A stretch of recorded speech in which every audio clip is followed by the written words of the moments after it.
అలాంటి ఒక ఇండియన్ నా స్నేహితుడు deputy chief minister Pawan Kalyan గారు ఉన్నారండి.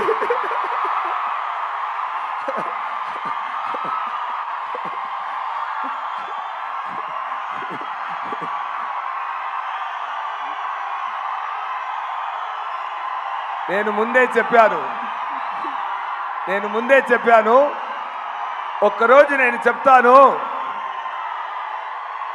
ఆంధ్రప్రదేశ్ సీఎం నా స్నేహితుడని ఒకరోజు గౌరవంగా చెప్తానని నేను 3 years ముందు చెప్పాను. సగం ప్రూవ్ అయింది. ఇదాలు మీరే ప్రూవ్ చేయాలి. Thank you so much. Happy to talk about Pavan garu on this stage. Thank you so much. Thank you so much SJ Surya garu. Thank you very much. ఒక్కసారి పవన్ కళ్యాణ్ గారి పేరుతో మొత్తం ఆడిటోరియం దద్దరిల్లిపోయింది. అండ్ ఇప్పుడు మన భారతీయ